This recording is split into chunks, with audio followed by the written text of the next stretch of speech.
Let me begin my interpellation with the interesting case of kilometer 0193.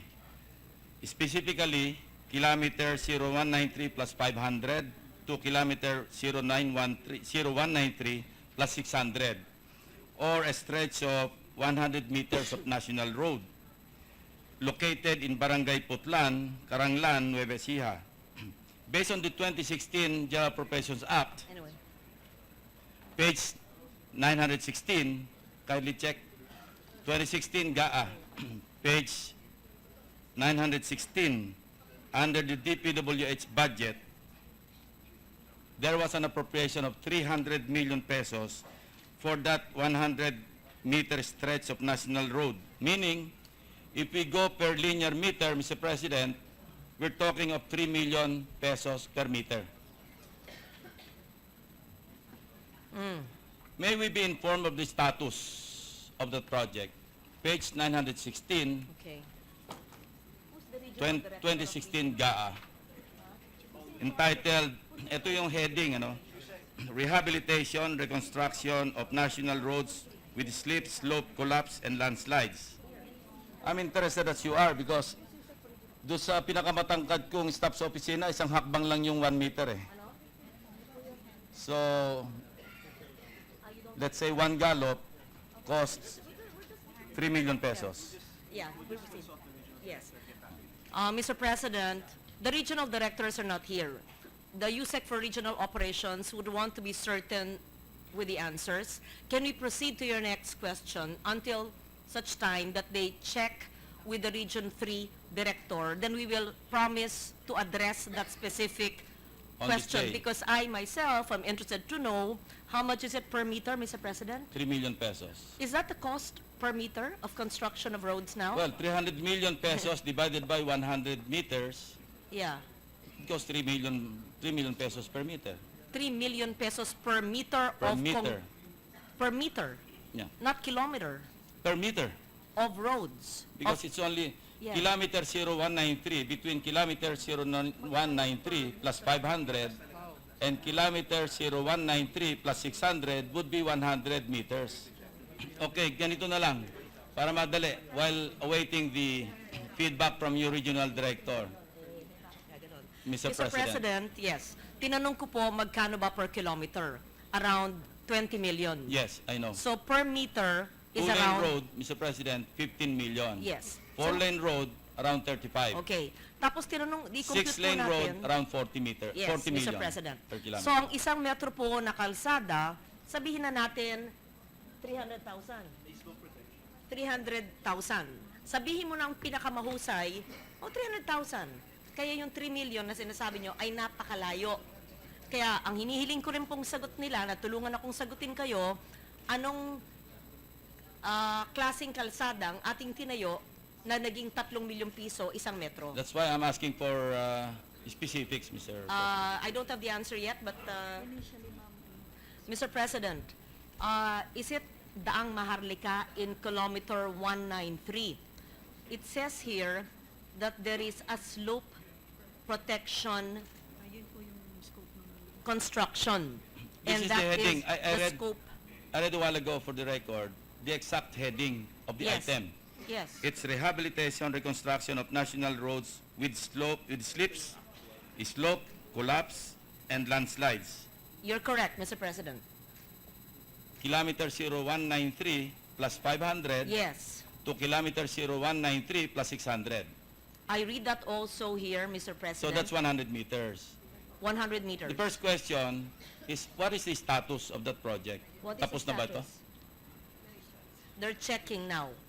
They're checking 2016. Mr. President, with your indulgence, I will no longer allow yung utang kasi for 16 years, we've been interpolating on the floor. Lahat ng pinangako nila, wala sila sinasubmit. Hindi po utang, dahil ako rin po gusto ko malaman ito. Kung gusto nyo, isuspend muna natin ang interpellation Okay. dito, ibang ahensya muna. Kung maaari po ay magtanong kayo ng ibang tanong na kaya kong sagutin dahil ito po ay hindi nila kayang sagutin ngayon din. But we are asking them, give maybe around 30 minutes.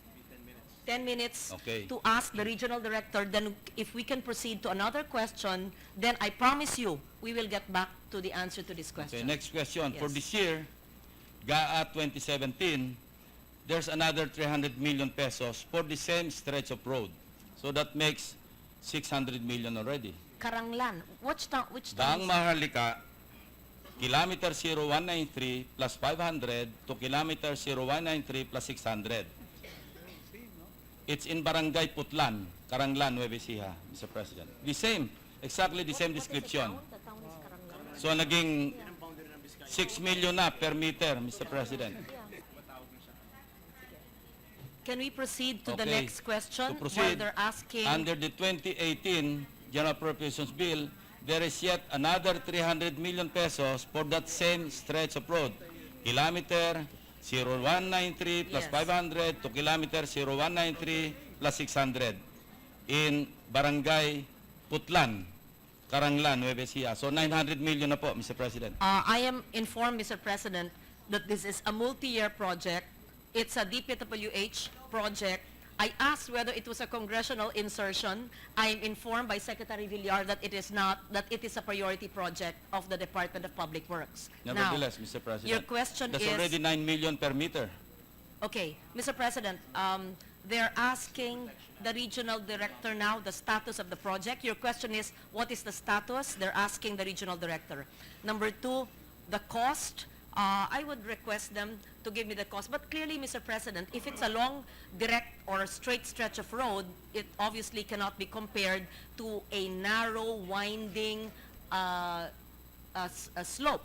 And that is, I understand this is an area that is mountainous, that is very dangerous. Accidents have happened here.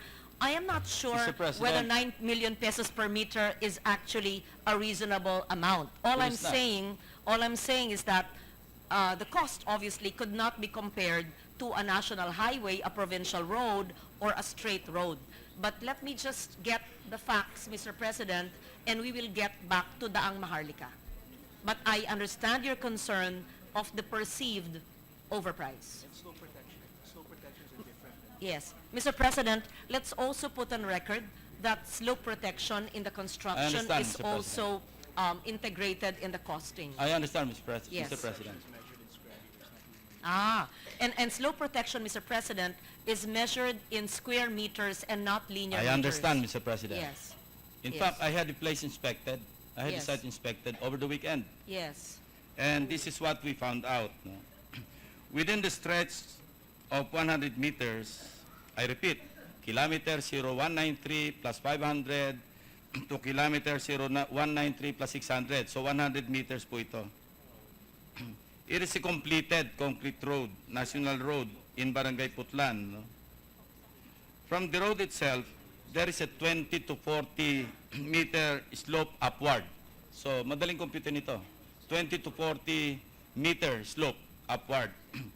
And another 150 to 200 downward slope from that road. No?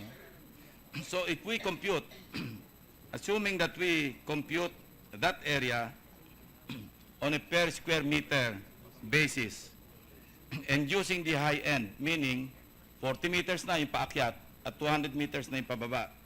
So, 40 meters upward, yung upward slope, times 100 meters, that would be 4,000 square meters. Okay. And the high end, nung downward slope, kasi ang calculation is 150 to 200. So 200 na. 200 meters times 100 meters. So that's 20,000. 20,000 square meters. Kasi, yeah, 20,000 square meters. Plus 4,000 square meters, ipwera na natin yung kalsada kasi gawa na eh. So 24,000 square meters. I divided 900 million, yun yung appropriations for 3 successive years, including next year. Divided by 24,000 square meters, yun yung upward slope and downward slope. We'll come up with 37,500 per square meter. Mr. President, pag nagpagawa tayo ng building at nagpa-finishing tayo, magkano per square meter ang finishing? Di ba mga 20,000? Oh, si our distinguished colleague, how much? Okay, 25 or 30,000. No, Mr. President, let me repeat. Hello, Mr. President. This is in response to the question of Senator Lacson on Daang Maharlika in Nueva Ecija. The project is 40,000 square meters. Yes, it is a multi-year funding totaling 900 million for next year. It is actually not just the road construction, but slope protection. In fact, the whole 40,000 square meters is not for road construction, but for slope protection of 400 meters from the road to the top in this whole area. Mr. President, the cost per square meter, target cost of the construction for the whole slope protection of the 40,000 square meter project is 18,900 pesos, more or less. This is not for the road, but for the slope protection. In 2016, the good senator was asking for a status, 52% completion of the slope protection of the 300 million allocation for that year. They realize that the funds will expire by December this year. 75% of the materials are located on site. For the 2017 provision of another 300 million, 36% completion. They understand of the one-year cycle that December the funds will expire. 50% of the materials are on site. As you yourself said, there is a provision, Mr. President, in 2018 of another 300 million for the completion of this multi-year public works project. I have here table 1.4. I suppose this came from Dpwh, you know. Cost estimates for work items of projects. This is as of December 2016. It says Region 3, slope protection per linear meter. It's for grouted riprap, 4.9 million pesos. For stone masonry, 11.6 million. Where did the 40,000 per square meter come from, sir? Let me clarify, Mr. President. It is not 40,000 per square meter. I am informed that the slope protection project of Daang Maharlika, the road and the slope protection, is a total of 40,000 square meters. And the cost or target cost of construction for the slope protection of the 40,000 square meter project is 18,900.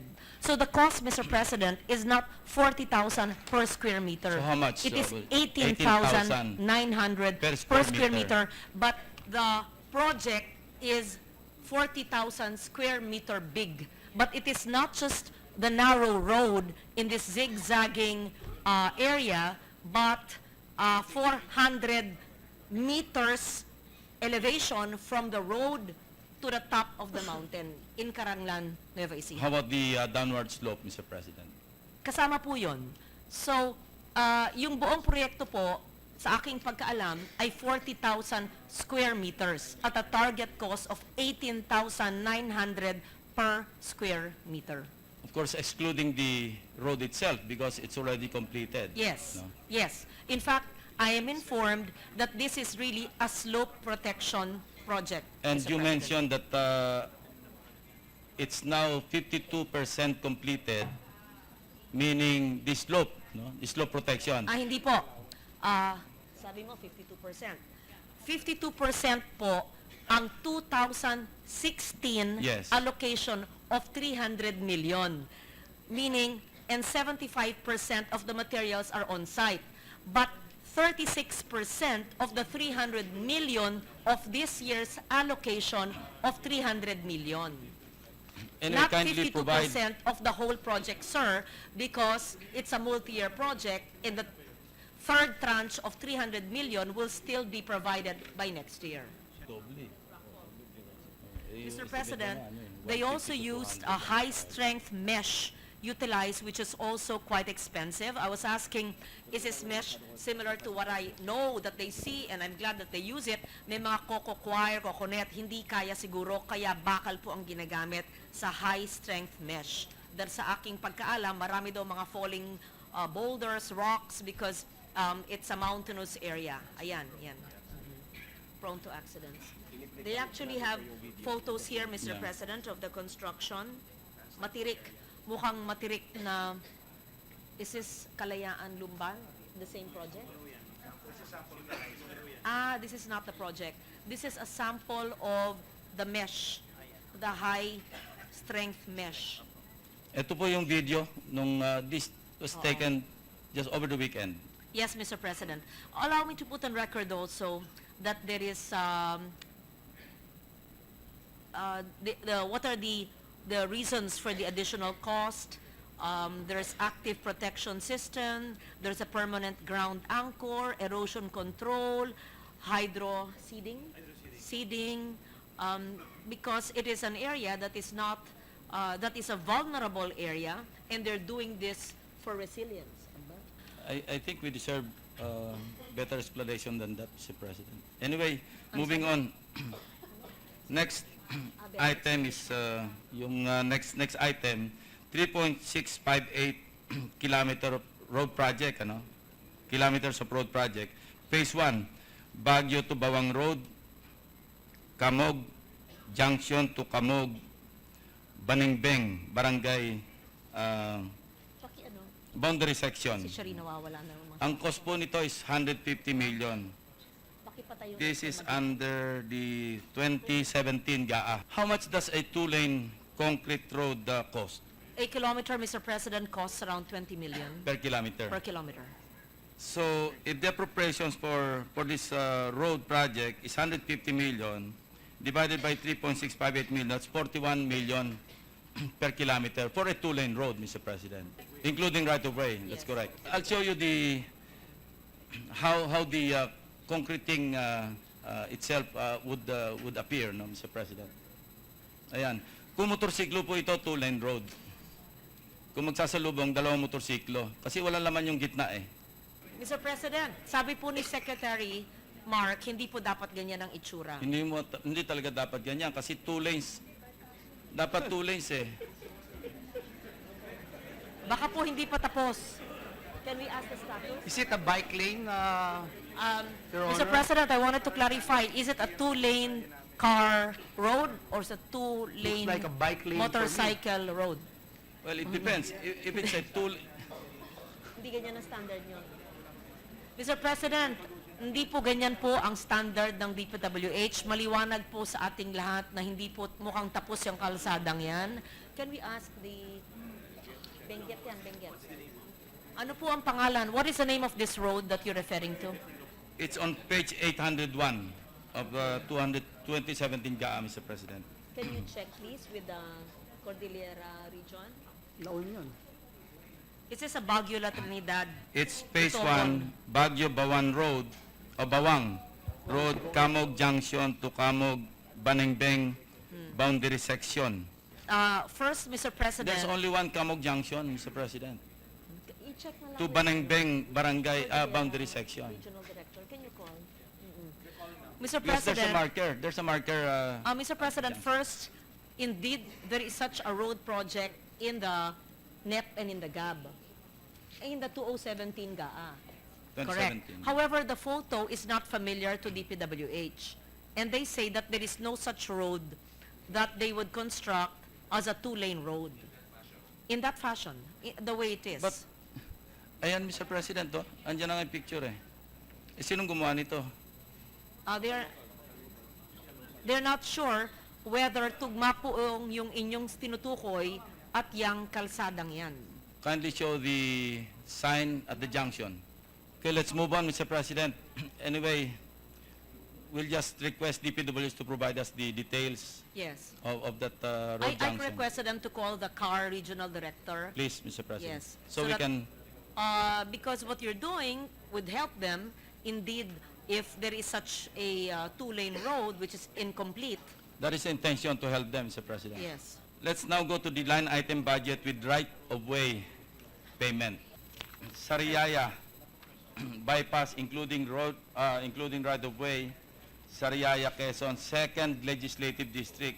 This can be found on page 949 of the 2016 GAA, Mr. President. 200 million pesos.